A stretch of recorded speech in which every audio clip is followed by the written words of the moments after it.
इन दिनों रूस, चीन और उत्तर कोरिया के बीच बढ़ती नजदीकी ने वैश्विक भू राजनीति में उल्लेखनीय बदलाव के लिए एक मंच तैयार किया है। ये संभावित रूप से पश्चिमी प्रभाव के खिलाफ एक नए और एकजुट गठबंधन के तौर पर उभर रहा है। इन तीनों देशों के बीच संबंधों में हालिया घटनाक्रम अंतर्राष्ट्रीय मंच पर उनके हितों और महत्वाकांक्षाओं को रेखांकित करते हैं। अब ऐसे में सवाल है कि आखिर इन देशों के बीच इस गठबंधन के क्या निहितार्थ हैं? इससे भारत पर क्या प्रभाव पड़ेगा? तो इन सवालों और ऐसे ही दूसरे सवालों के जवाब हम आज के इस एपिसोड के जरिए समझने की कोशिश करेंगे। मगर सबसे पहले तीनों देशों के बीच एक एक करके द्विपक्षीय संबंधों को थोड़ा जान लेते हैं। इस कड़ी में सबसे पहले रूस और चीन के संबंधों को समझ लेते हैं। दरअसल सोवियत संघ के पतन के बाद वैश्विक भू राजनीतिक परिदृश्य में एक महत्वपूर्ण बदलाव हुआ। संयुक्त राज्य अमेरिका और चीन के बीच अनौपचारिक गठबंधन समाप्त हो गया।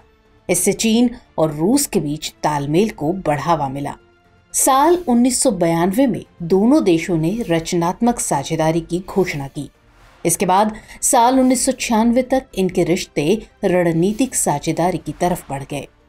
आगे साल 2001 में इन्होंने दोस्ती और सहयोग की एक महत्वपूर्ण संधि पर हस्ताक्षर किए, जिससे दोनों देशों के बीच सहयोग को और मजबूती मिली। दोनों देशों का द्विपक्षीय गठबंधन को परवान चढ़ाने का काम साल 1989 की एक घटना ने किया। दरअसल इस साल यूरोपीय संघ ने तियानमेन स्क्वायर विरोध प्रदर्शन की वजह से चीन पर हथियार प्रतिबंध लगा दिया था और इस प्रतिबंध ने चीन को रूसी सैन्य निर्यात के लिए एक भरोसेमंद ग्राहक बनने के लिए प्रेरित किया। ये सभी विदेशी सैन्य बिक्री का करीब 25 से 50% था। इसके अलावा साल 2010 के बाद से चीन के रूस के साथ व्यापारिक संबंध भी प्रगाढ़ हुए हैं। रूस के साथ विदेशी व्यापार में चीन की हिस्सेदारी 2015 के 12.1% से बढ़कर 2016 में 14.1% हो गई। इस तरह चीन रूस का सबसे बड़ा व्यापारिक भागीदार देश बन गया है। हालांकि चीन और रूस के बीच मजबूत होते रिश्ते आर्थिक संबंधों से परे हैं। दोनों देश एक सामान्य लक्ष्य साझा करते हैं। ये पश्चिमी प्रतिबंधों और आलोचनाओं का मुकाबला करने पर विशेष ध्यान देने के साथ साथ पश्चिमी प्रभाव को संतुलित करना चाहते हैं। यही वजह है कि चीन के राष्ट्रपति शी जिनपिंग और रूस के राष्ट्रपति व्लादिमीर पुतिन के बीच कूटनीतिक बातचीत तेज हो गई है, जो दोनों देशों के रिश्तों में और ज्यादा गर्माहट का संकेत है।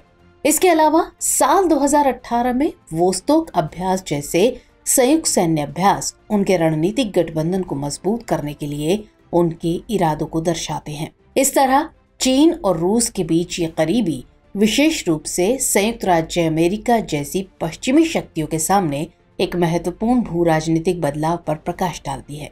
चलिए, ये तो बात हुई चीन और रूस के संबंधों की, लेकिन अब इसके बाद आप रूस और उत्तर कोरिया के बीच के रिश्तों को जानना चाहते होंगे।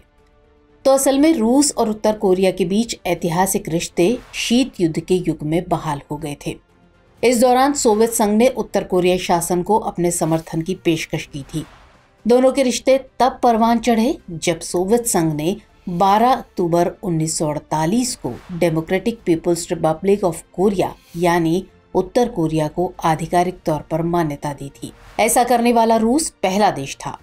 इस मान्यता ने कोरियाई प्रायद्वीप में उत्तर कोरिया शासन की वैधता को मजबूत करने में महत्वपूर्ण भूमिका निभाई।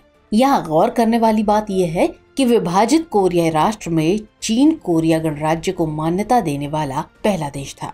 आगे रूस और उत्तर कोरिया के नेताओं के बीच कई उच्च स्तरीय बैठक और दौरे हुए। बीते दिनों किम जोंग उन ने भी रूस की यात्रा की थी। ये यात्रा दूसरी वजहों के अलावा यूक्रेन युद्ध के साय में खास महत्व रखती है। इस यात्रा पर प्रतिक्रिया देते हुए अमेरिकी अधिकारियों ने कहा कि राष्ट्रपति पुतिन यूक्रेन युद्ध के लिए उत्तर कोरिया से तोपखाने और अन्य सैन्य संसाधन प्राप्त करने के विकल्प तलाश रहे हैं। अगर देखा जाए तो रूस और उत्तर कोरिया के बीच सैन्य सहयोग की तमाम संभावनाएं हैं। ये सहयोग उत्तर कोरिया की पुरानी वायुसेना के आधुनिकीकरण करने तक बढ़ सकता है, जो वर्तमान में सोवियत युग के विमानों पर निर्भर है। और अगर ऐसा होता है तो इस तरह के सहयोग का बहुत ज्यादा सैन्य महत्व है, क्योंकि ये उत्तर कोरिया की रक्षा क्षमताओं को बढ़ा सकता है और इससे उसकी समग्र रणनीतिक स्थिति में इजाफा हो सकता है।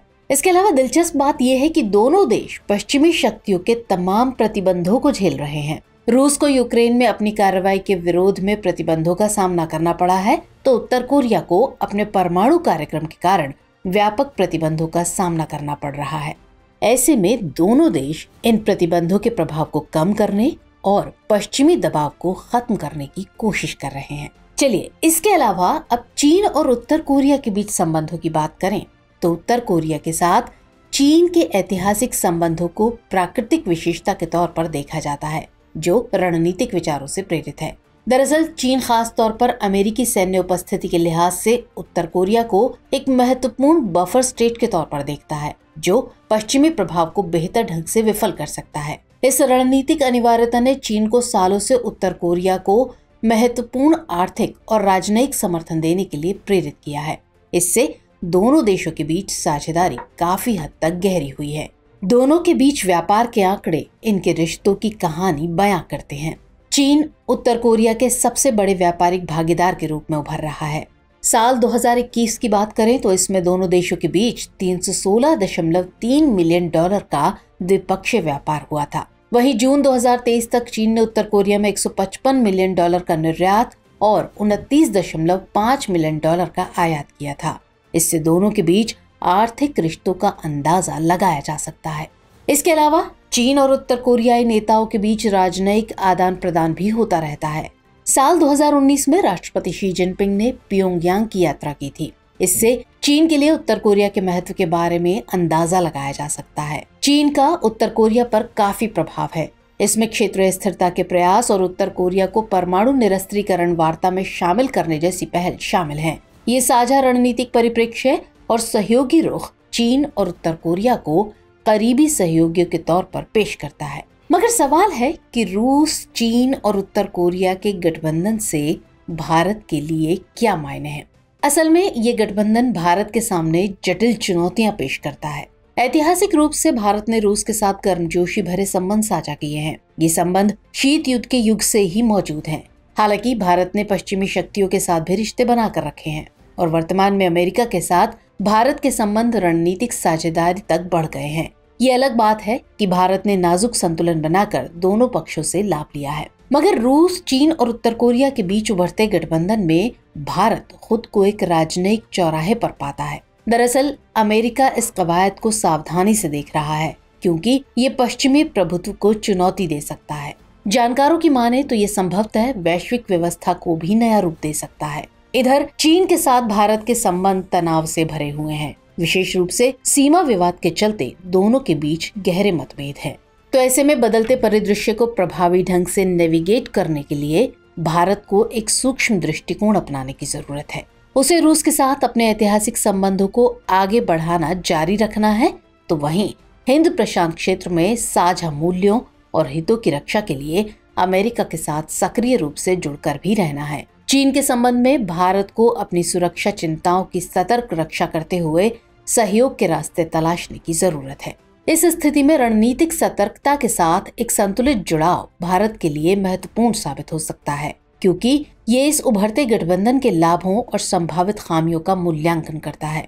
हालांकि नया संयुक्त गठबंधन मौजूदा वैश्विक व्यवस्था के लिए चुनौतियां पेश कर सकता है, लेकिन भारत की प्रतिक्रिया अंतर्राष्ट्रीय संबंधों के निरंतर विकसित परिदृश्य में इसकी भूमिका को आकार दे सकती है। क्षेत्रीय और वैश्विक स्थिरता में योगदान करते हुए अपने हितों की रक्षा करने की भारत की क्षमता एक महत्वपूर्ण कारक साबित हो सकती है।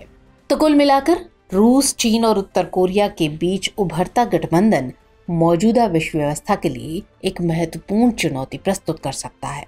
यहाँ गौर करने वाली बात है कि साझा हितों और पश्चिमी प्रभाव को संतुलित करने के लिहाज से ये तीनों देश कई मोर्चों पर अपने रिश्तों को मजबूत बना रहे हैं। रूस और चीन ने विशेष रूप से आर्थिक सहयोग, संयुक्त सैन्य अभ्यास और लगातार उच्च स्तरीय राजनयिक आदान प्रदान को गहरा करके चिन्हित रणनीतिक साझेदारी बढ़ाई है।